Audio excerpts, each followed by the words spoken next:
En esta semana que pasó terminé de dar un taller de 3 sesiones de lectura y escritura en torno al tema de qué es el ser humano, en torno a la pregunta por la posibilidad y tal vez la necesidad de definir qué es el ser humano. Y suena chistoso que ese sea el tema de un taller porque es tan ambicioso y tan poco realista, ¿no? Pero aunque parezca arrogante, creo que el retorno a las grandes preguntas, a las preguntas imposibles de responder y a las preguntas constantes, es por el contrario un camino hacia una humildad frente al conocimiento. Creo que es importante que nos hagamos las preguntas que no podemos contestar, que nunca pudimos contestar y que no vamos a poder contestar nunca.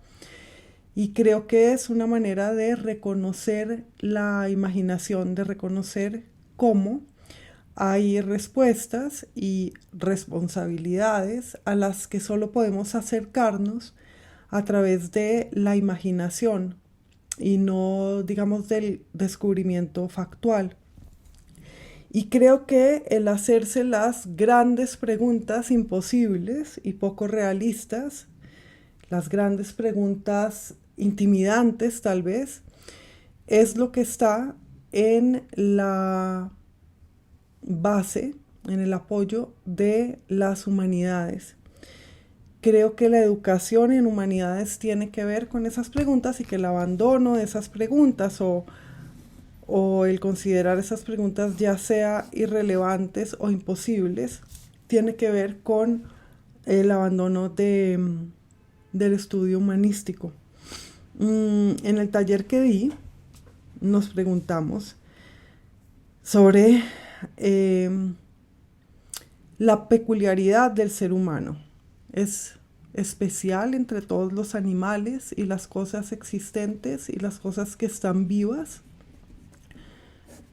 como ha querido la cultura, no solo la cultura humanística, sino la cultura teocéntrica también, o no es especial, ¿no? Estudiamos los textos, algunos textos humanísticos, como el discurso sobre la dignidad del hombre, que yo cito una y otra vez, de Giovanni Pico de la Mirándola, y la fábula del hombre del humanista español Juan Luis Vives. Y entonces hablamos acerca de esta propuesta del humanismo de entender al hombre como una posibilidad, como un lugar en el que se encuentran todos los seres y se relacionan entre ellos y un espacio de posibilidad y de decisión y de transformación. El ser humano es, por una parte, el microcosmos, es decir, es la imagen del universo, pero no solo la imagen, sino que contiene al universo y lo comprende todo, y conocer al ser humano es conocer la realidad, y así también conocer la realidad es conocer al ser humano. Ese mandato de conócete a ti mismo, el humanismo lo interpreta como estudia el mundo, porque precisamente en el ser humano se refleja todo lo que hay que saber. Entonces el ser humano lo contiene todo, es un infinito, infinitamente variable, y es también un vacío en el sentido de que es algo que espera su definición y su cumplimiento. No es nada y puede serlo todo. El ser humano es y contiene todo lo que es. Pero de alguna manera todo eso que es está también en potencia, porque el ser humano es acto, y al actuar entonces se convierte en esas cosas que ya es, ¿sí? Tiene los gérmenes de todo, pero tiene que buscar a través de la acción actualizar esas cosas que ya es. Juan Luis Vives dice que el ser humano es juego y espectáculo. Y el ser humano, según el barroco, pues es sobre todo un actor que puede interpretar los papeles de toda la creación, pero también todos los papeles humanos, el papel de ciudadano y el papel pues de cada uno de los estamentos en los que puede estar un ser sociable. y social.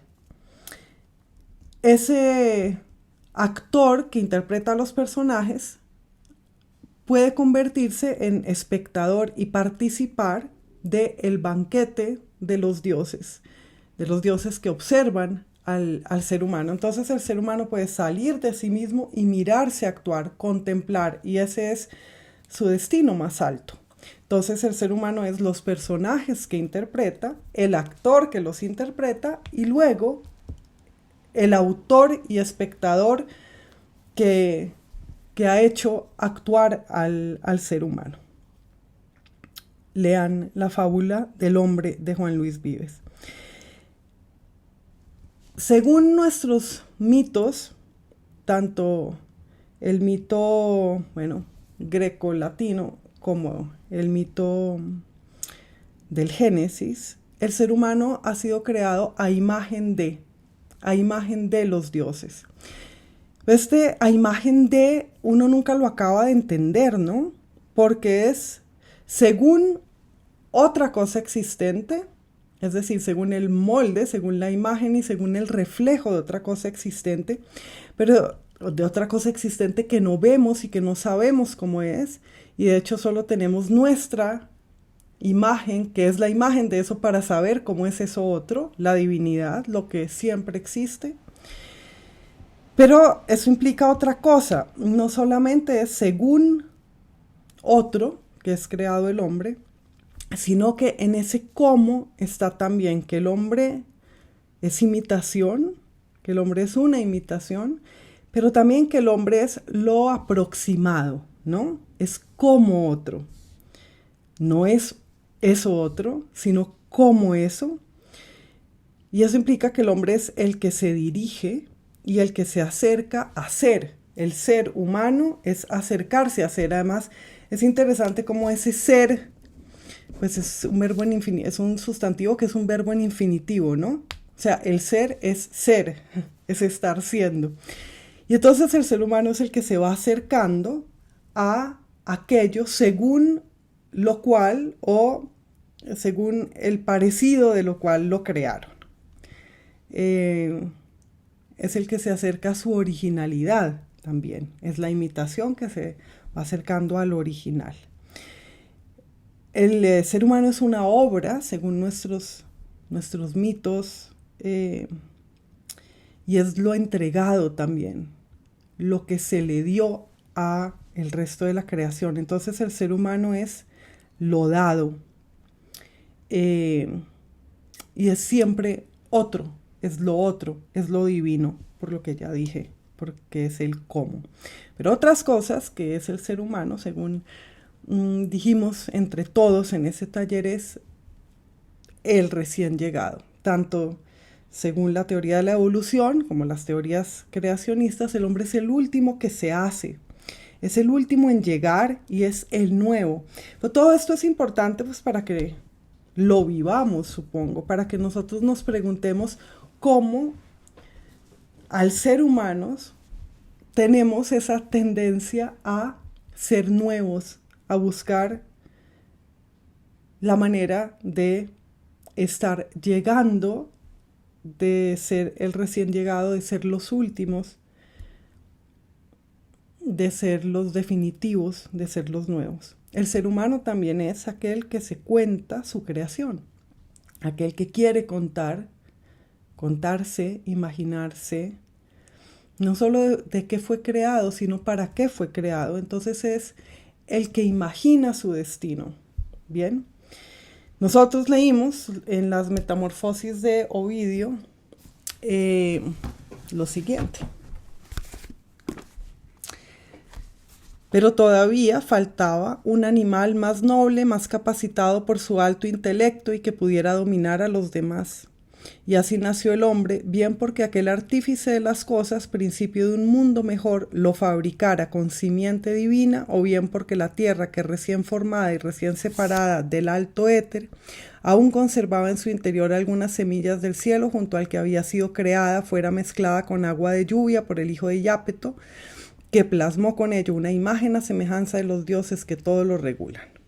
Y mientras los demás animales miran al suelo cabizbajos, al hombre le dio un rostro levantado y le ordenó que mirara al cielo y que erguido alzara los ojos a las estrellas. De esa manera la tierra, que poco antes era tosca e informe, asumió, transformándose, desconocidas figuras de hombre.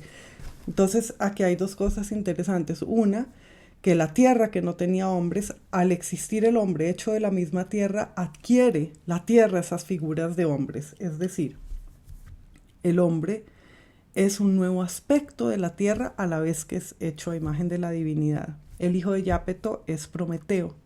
Prometeo crea, es el creador del hombre, el modelador del hombre. Bien, y el hombre es ese animal que mira al cielo, según esto. Bien, según el Génesis, el hombre se crea, bueno, según la segunda, el Génesis 2, porque en el Génesis 1 pues dice a imagen de Dios lo creó, macho y hembra los creó, pero en el Génesis 2 hay algo un poquito más largo. Bien. Cuando Yahvé Dios hizo la tierra y el cielo, no había aún en la tierra arbusto alguno del campo y ninguna hierba del campo había germinado todavía, pues Yahvé Dios no había hecho llover sobre la tierra, ni había hombre que labrara el suelo. Pero un manantial brotaba de la tierra y regaba toda la superficie del suelo. Entonces Yahvé Dios modeló al hombre con polvo del suelo e insufló en sus narices aliento de vida y resucitó el hombre un ser viviente. Luego plantó Yahvé Dios un jardín en Edén al oriente, donde colocó al hombre que había formado. Hizo brotar del suelo toda clase de árboles deleitosos a la vista y buenos para comer, y en medio del jardín el árbol de la vida y el árbol de la ciencia del bien y del mal, etc. Pero entonces aquí es creado para labrar la tierra. No había hombre que labrara el suelo y tampoco había hecho llover. Vean la coincidencia entre la aparición del agua dulce en este lugar y la aparición de el hombre, porque no hay plantas. Como no hay plantas, se crea, ni ha hecho llover, se crea el hombre con el manantial de la vida que hace brotar plantas. Entonces, el hombre, además de el recién llegado, el último, el nuevo, el que se cuenta su propia creación, el que es como el aproximado, el juego y el espectáculo y el universo y el vacío, es el agricultor, hecho para cultivar. El hombre es también lo sacrificial, lo sacrificado, así como es una obra que se le da al mundo, el hombre se da a sí mismo. Y entonces el hombre es el que se suicida, el hombre es el que se mata.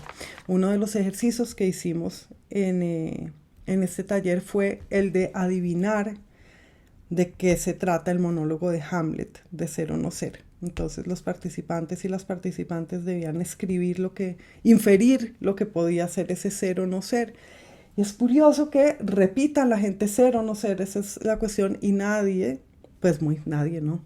Pocas personas del público en general sepan que es un monólogo acerca del suicidio, de matarse o aguantar, actuar, y actuar es matarse o soportar lo que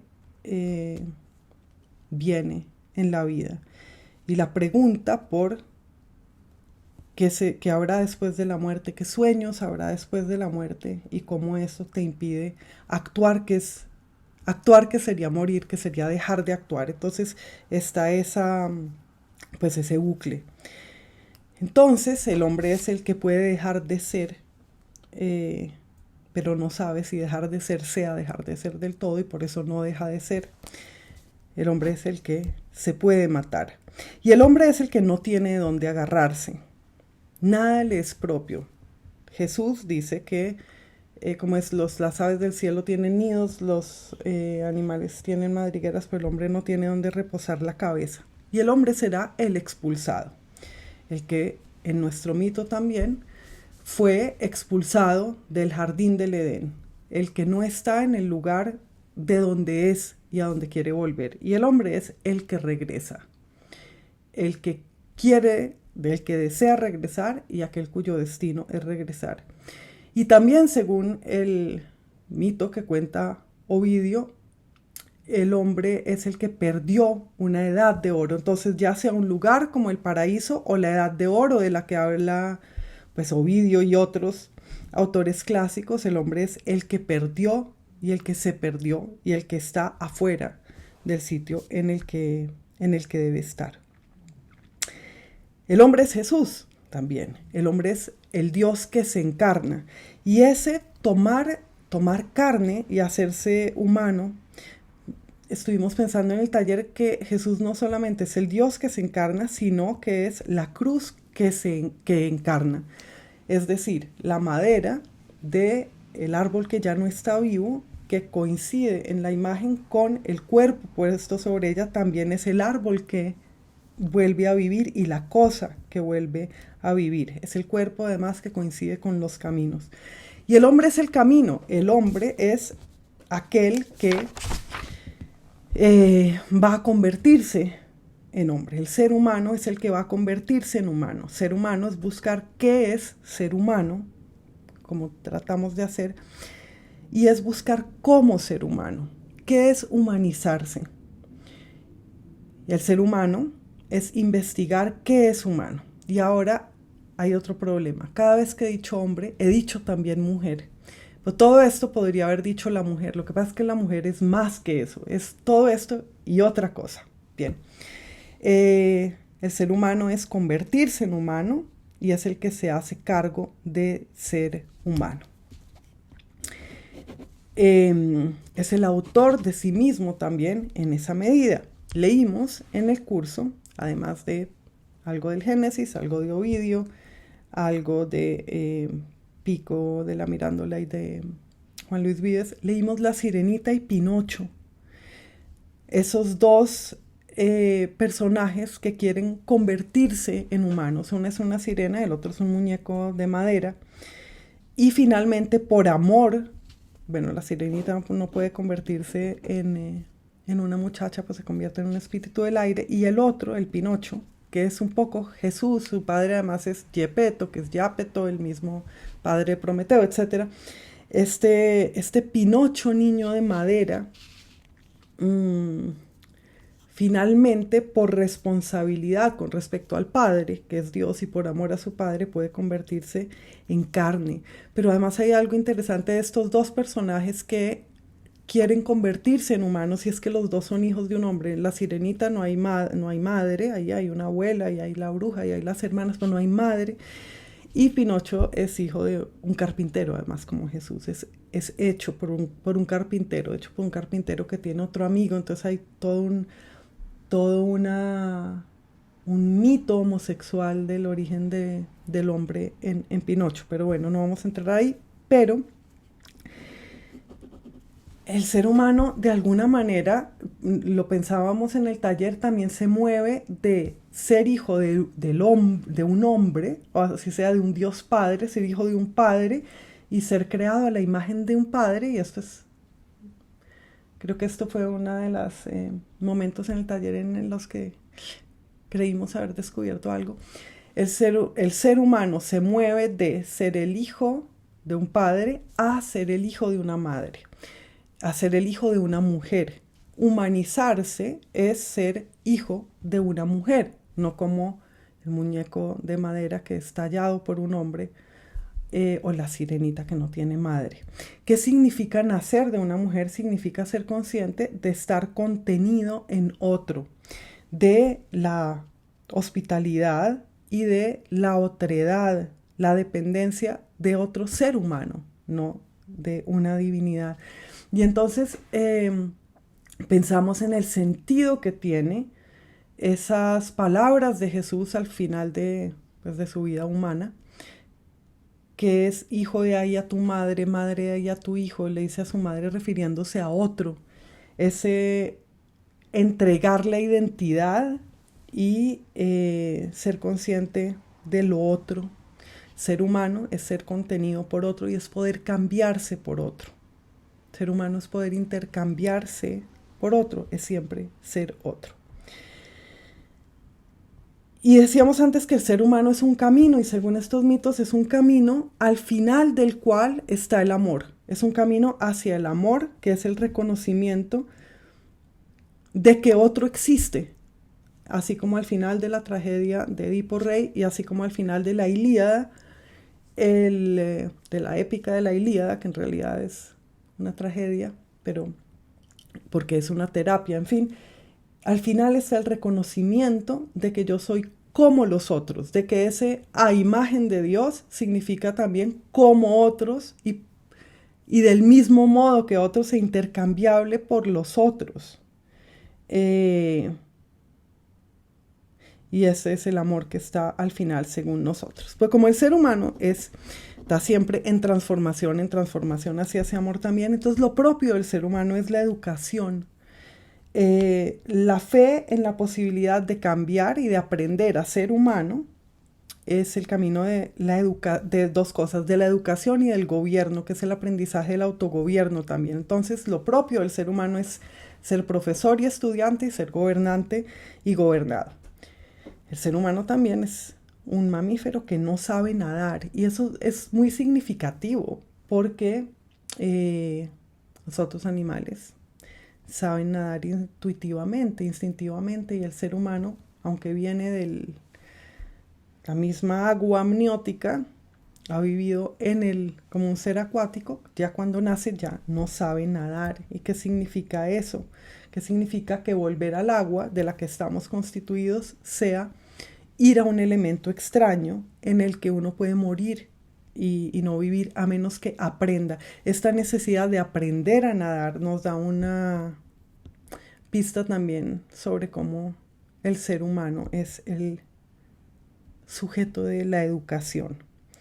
Hablamos también sobre el punto de vista humano, cómo nuestros sentidos, pues salvo el tacto, están en la cabeza. ¿Y qué significa el punto de vista? Aquel punto desde el que miramos, o sea, cuál es la estatura humana y las posiciones del cuerpo desde donde vemos el mundo.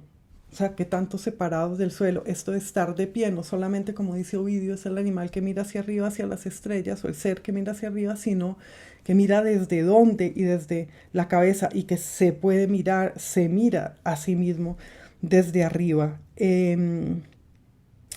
Hablamos sobre la contemplación también, y eso tiene que ver con el destino de volverse espectador del ser humano, de aspirar a ser espectador y así unirse, no solo unirse con su autor, sino ser su autor, ser la parte de sí que es otro, que es su autor.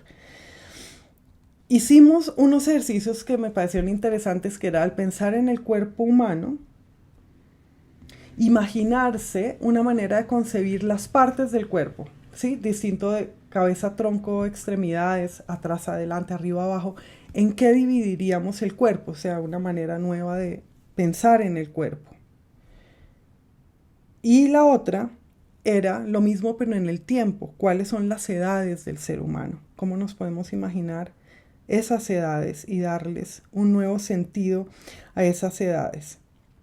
El ser humano, dijimos también, es el que, bueno, lo que decíamos, el que siempre se convierte en otro, el que se mueve al mismo tiempo en muchos planos, y en esos planos se convierte de nada a algo, y de algo otra vez a diluirse en todo lo que él no es, que es nuevamente la nada o la unidad de donde proviene.